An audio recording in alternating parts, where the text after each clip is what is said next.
जय मसीह की।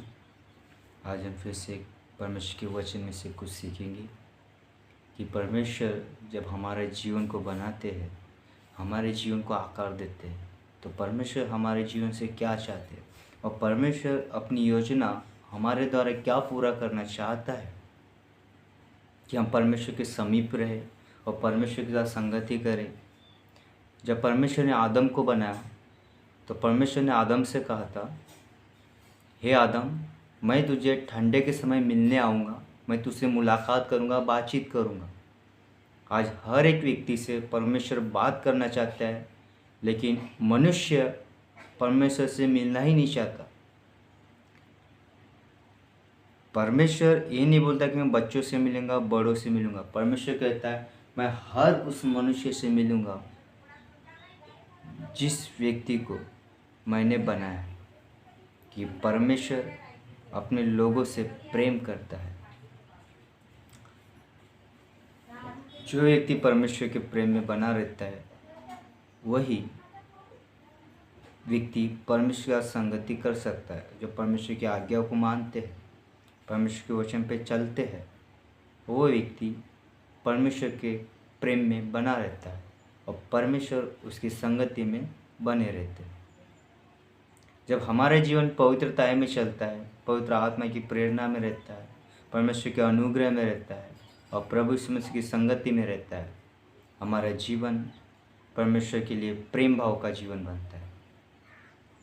यदि हमारा संगति परमेश्वर के साथ में नहीं है, परमेश्वर के पवित्र आत्मा के साथ में नहीं है, तो हम कहीं ना कहीं परमेश्वर से दूर है। क्योंकि नदी के पास में अगर से पेड़ रहता है वो तो हरा भरा रहता है, लेकिन पेड़ अगर से एक चट्टान पर रह जाए, रेगिस्तान के ऊपर रह जाए जहाँ उसे पानी न मिले, वो पेड़ हमेशा सूखते जाता है और उसमें कभी फल नहीं मिलता, उसके पत्ते सूख जाते हैं। वैसे हमारा जीवन भी है। जब हम परमेश्वर के वचन में हैं, परमेश्वर की प्रार्थना में हैं, परमेश्वर के अनुग्रह में, तो हमारा जीवन फलता है, फूलता है। वैसे हम परमेश्वर के वचन में नहीं है, परमेश्वर के अनुग्रह में नहीं है, तो हमारा जीवन उस पेड़ के समान सूखते जाता है, परमेश्वर के दूर होते हुए जाता है और हम संसार की राहों पे भटक जाते हैं।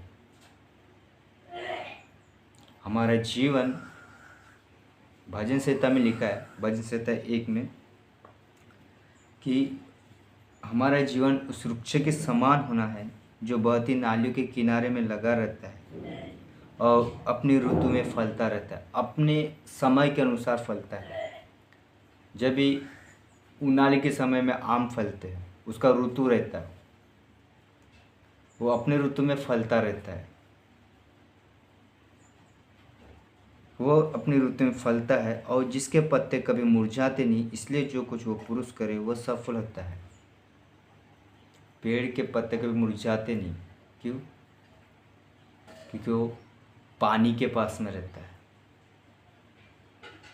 उसी प्रकार जब मनुष्य अगर से परमेश्वर के प्रति प्रेम भाव से रहे, परमेश्वर की आज्ञा के अनुसार चले, तो परमेश्वर उस व्यक्ति के जीवन में, अगर से वो व्यक्ति जो कुछ भी करना चाहता है, परमेश्वर उसे हर काम में सफल देता है, हर काम में सफल देता है। इसलिए हम आज परमेश्वर के वचन में से यहेजकेल की किताब निकालेंगे। यहेजकेल की किताब 47